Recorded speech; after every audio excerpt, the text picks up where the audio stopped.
ना बल्कि मैं किसी पार्टी को प्रमोट करता हूं, ना मैं किसी पार्टी को सपोर्ट करता हूं। मेरा सिर्फ मकसद यह है कि लोगों तक एक सही एक्यूरेट इंफॉर्मेशन पहुंचे और जिनके मन में सीएए के प्रति जो मिसअंडरस्टैंडिंग है वो सॉल्व हो।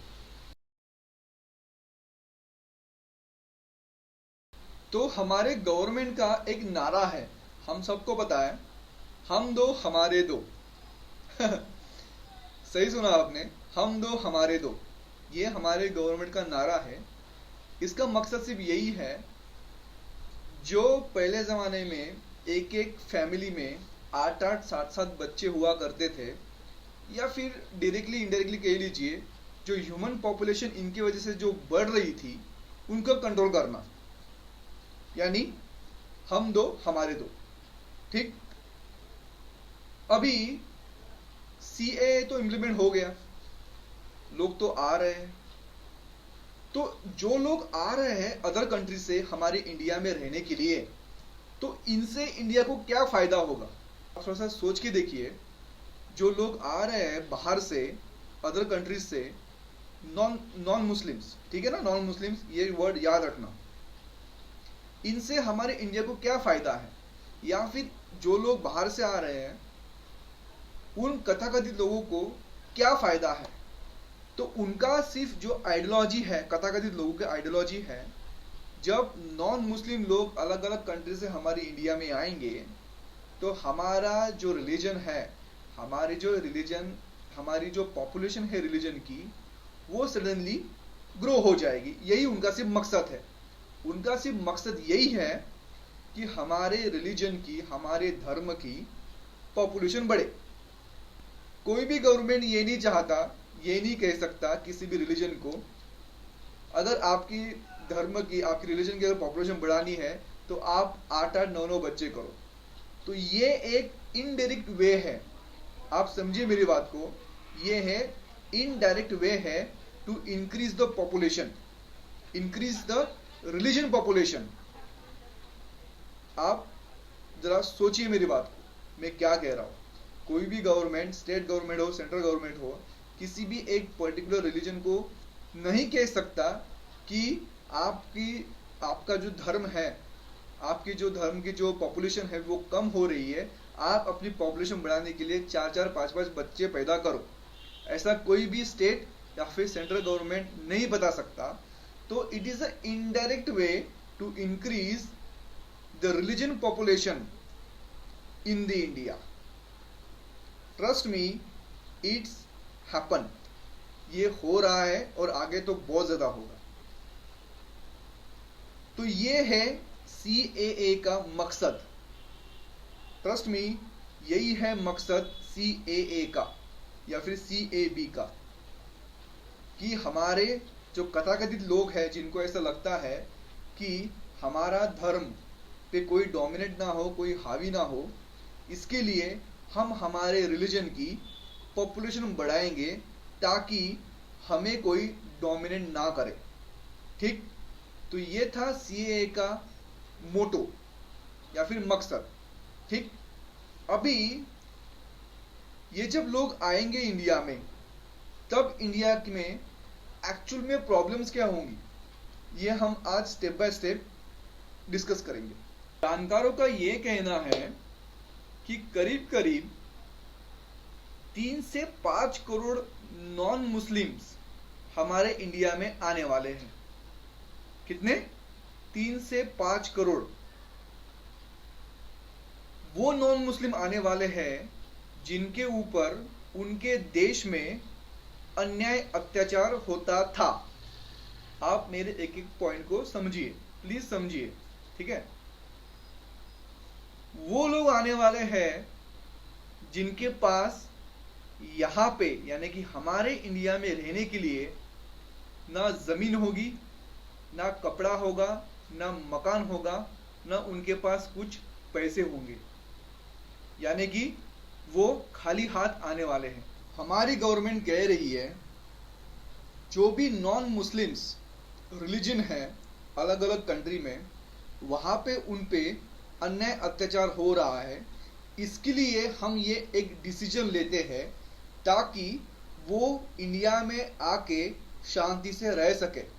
बट शायद गवर्नमेंट ऑफ इंडिया को ये नहीं पता है कि इनसे कितनी ज़्यादा मुश्किलें आने वाली है। जितने भी जानकार हैं इंडिया में, वो कह रहे हैं लगभग 3 से 5 करोड़ पॉपुलेशन अलग अलग कंट्री की इंडिया में आने वाली है। बहुत बढ़िया बात है। तो मुझे सिर्फ हमारे गवर्नमेंट ऑफ इंडिया से या फिर जो भी सीएए को सपोर्ट करते हैं या फिर ना करते हैं, मुझे खाली उनसे ये पूछना है, जो भी लोग इंडिया में आएंगे क्या वो इंडियन है? तो इसका आंसर है नहीं। तो फिर इतनी दया दिखाने की जरूरत क्या है, मुझे बताइए। जब पार्टीशन हो रहा था, वो खुद अपने मर्जी से वहां पे रिलोकेट हो गए थे। अभी उनकी नेशनलिटी उनके कंट्री के ऊपर है। उनकी नेशनलिटी भी इंडियन नहीं है, यानी कि भले वो हिंदू है, भले वो सिख है, भले वो क्रिश्चियंस है, भले वो बौद्ध भी है, दे आर नॉट इंडियंस। खत्म। मेरा मानना ये है और मेरा समझना ये है, वो इंडियन नहीं है। हाँ, भले वो एक पर्टिकुलर रिलीजन को जो इंडिया में है वो बिलोंग करते होंगे, ठीक है, उनको हम इनडायरेक्टली सपोर्ट कर सकते हैं, क्योंकि इंडिया का जो इंटरनेशनल जो रिलेशन है अलग अलग देश में, अलग अलग देशों के साथ, वो बहुत अच्छा है। और वहां पे हमारी इंडिया की एम्बेसी है, तो वहां से हम उनको फंडिंग करके वहां पे हम स्टेबल कर सकते हैं। तो इंडिया में उनको लाने की जरूरत क्या है? That is my question. तो इससे इंडिया में इतना बड़ा इंपैक्ट होगा, जो 2021 में 2021 या फिर 2022 तक, लगभग जनवरी फरवरी तक हमारी इंडियन पॉपुलेशन हमारे सामने, यानी कि हमारी जो इंडियन पॉपुलेशन है, जो डिजिट है, वो हमारे सबके सामने आएगा। तो लगभग 140 करोड़ इंडिया की पॉपुलेशन अभी 2020 में बताई गई है। और ये 3-4 करोड़ या लगभग 3 से 5 करोड़ अगर वो और आए, तो इंडिया में सडनली जो पीक होगा ना, वो बहुत डेंजर, यानी कि जो कॉमन पीपल है, इतने सारे जो लोग आज रह रहे हैं, उनके साधन संपत्ति पे बहुत ज़्यादा इम्पैक्ट होगा। तो फर्स्ट, जब वो लोग यहाँ पे आएंगे इंडिया में, उनको रहने के लिए घर चाहिए, ज़मीन चाहिए, पैसा चाहिए, या फिर सिंपल बात कह लीजिए कि इंफ्रास्ट्रक्चर उनको डेवलप करना होगा रहने के लिए। तो मेरा सवाल ये है, मेरे थॉट्स ये है, जब ये लोग, इतने सारे लोग आएंगे, इनको हम सेटलमेंट कहाँ पे करेंगे? मुंबई, पुणे, दिल्ली, यूपी, बिहार, मध्य प्रदेश, छत्तीसगढ़, कहाँ पे करेंगे? ये बहुत बड़ी समस्या है। दूसरी बात, ये जब लोग आएंगे, इनके पास कुछ काम धंधा नहीं होगा, ये आएंगे खाली हाथ, ठीक है? तो इनको काम चाहिए। फिर तो इनको काम कौन देगा? हमारी इंडियन गवर्नमेंट। आज की कंडीशन देखिए हमारी क्या है। आज हमारे खुद इंडियंस को जॉब नहीं मिल रहा है। अगर हमको ही जॉब नहीं मिल रहा है, जो लोग बाहर से आएंगे इंडिया में रहने के लिए, उनको हमारी इंडियन गवर्नमेंट जॉब कहां से देगी? आप समझ रहे हैं मेरी बात को? तीसरा, अगर गवर्नमेंट ऑफ इंडिया इनके लिए, जो बाहर से आएंगे अलग अलग देश से, उनके लिए इतना ज़्यादा इंफ्रास्ट्रक्चर बनाने के लिए पैसा कहाँ से लाएगा? ऑफ कोर्स हमारे से ही, हम टैक्स पेयर है ना, हमारे से लाएंगे। यानी कि उनकी ज़रूरतें पूरी करने के लिए पैसे हमारे से लिए जाएंगे, और ये 100% है। आप देखिए, 6 महीना पहले, अभी रिसेंटली बात बताता हूँ मैं आपको, 6 महीना पहले जो अपना जो एलपीजी है, जो सिलेंडर है, वो था अराउंड 700 के करीब। अभी आज उसकी प्राइस अराउंड 950 रुपया है। जब वो लोग आएंगे, जब उनकी नीड पूरी की जाएगी, वही सिलेंडर का जो रेट है कम से कम 1500 के ऊपर जाएगा। चलो ठीक है, आपको मैं दूसरा एग्जांपल देता हूँ। पेट्रोल ले लीजिए। आज पेट्रोल की प्राइस कितनी है हम सबको पता है, बताने की जरूरत नहीं है। जब वो लोग आएंगे, उनको भी सप्लाई करना होगा, उनके पास भी गाड़ी, ठीक है, उनके पास भी गाड़ी होगी या फिर वो गाड़ी लेंगे, तो उनको जो इंफ्रास्ट्रक्चर जो प्रोवाइड किया जाएगा, वो सारा पैसा हमारे से लिया जाएगा in the form of tax. यानी कि इंडिया के लोगों को, उनके लिए हमारी गवर्नमेंट इनडायरेक्टली चूसने वाली है। तो ये है रियलिटी। चौथी बात, जब कोई इंसान दूसरे देश से आता है ना, तो वो साथ साथ अपने कल्चर्स भी लाता है।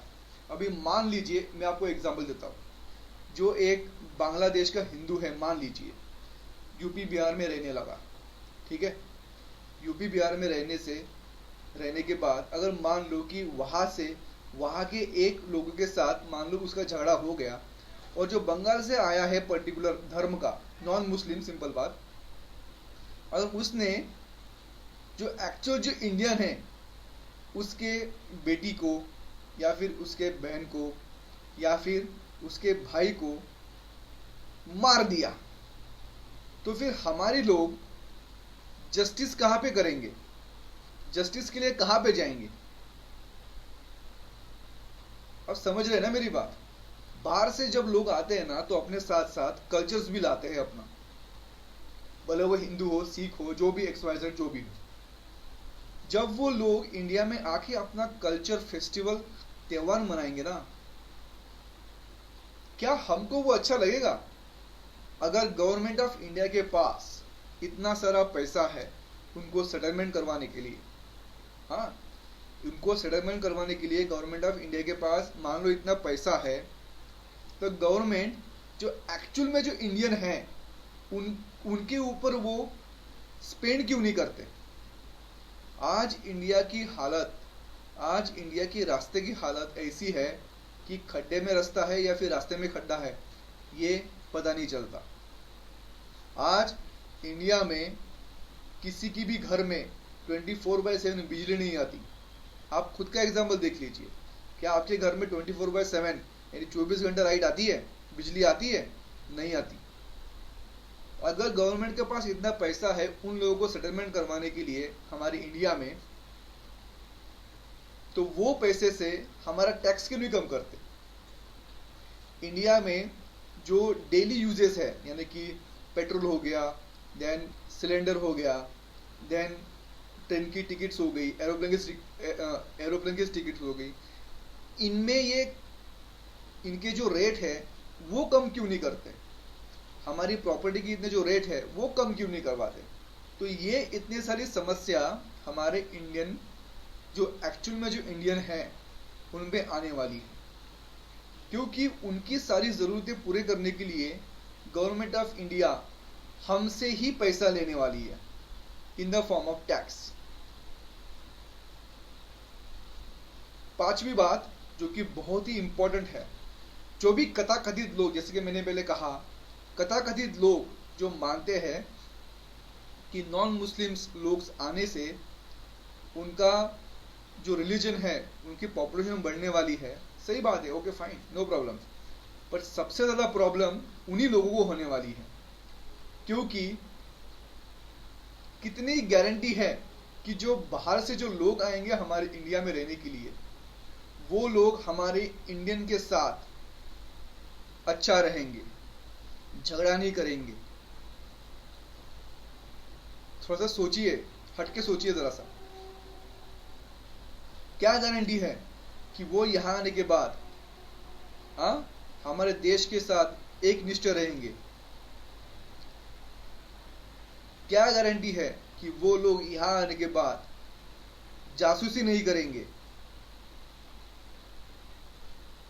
क्योंकि ये जो सारा मसला है वो सिर्फ सीएए का नहीं है, ये सारा मसला का इम्पैक्ट हमारे इंडियन कॉन्स्टिट्यूशन पे भी पड़ेगा। क्योंकि जब लोग एक पर्टिकुलर रिलीजन, जब सडनली उसकी पॉपुलेशन बढ़ेगी ना, तो इसका पूरा असर जो भी कथाकथित जो भी कथाकथित लोग हैं उनके रिजर्वेशन में पड़ेगा। क्योंकि जब लोग बाहर से आएंगे ना तो उनको भी नौकरी चाहिए, उनको भी जॉब चाहिए, उनको भी रिजर्वेशन चाहिए। उसके लिए एक अलग से रिजर्वेशन सिस्टम बनानी पड़ेगी और इसका सारा जो खामियाजा है वो उन्हीं लोगों को भुगतना होगा जो चाहते हैं कि नॉन मुस्लिम्स इंडिया में आए। ये छोटी बात नहीं है, CAB ये छोटी बात नहीं है, ये बहुत बड़ी बात है। थोड़ा सोच के देखिएगा।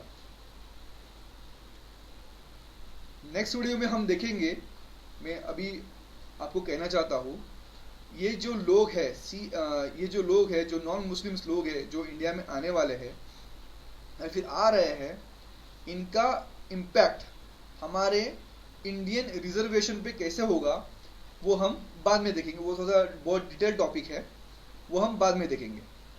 ठीक है, तो ये सारी समस्या, ये सारे मतलब इतना सारा वर्कलोड या फिर इतना सारा पॉपुलेशन बढ़ने के बाद इंडिया की स्थिति, इंडिया की कंडीशन कैसी होगी, आप थोड़ा सा अंदाजा लगा लीजिए। ठीक है, आज हमारे समाज में इतने सारे अपराध हो रहे हैं, मतलब दंगा हो रहा है, मर्डर हो रहे हैं, छेड़छाड़ी हो रही है, क्या वो आने के बाद ये सब रुक जाएगा? मुझे तो बिल्कुल भी नहीं लगता, नेवर। पर मैं ऐसा मानता हूं वो आने के बाद ये जो हादसे हैं वो और बढ़ेंगे। क्योंकि अगर किसी के पास अगर कोई भी यहाँ पे आने के बाद स्टेबल नहीं है ना, तो वो हमेशा एक गलत रास्ता ही चूज करेगा।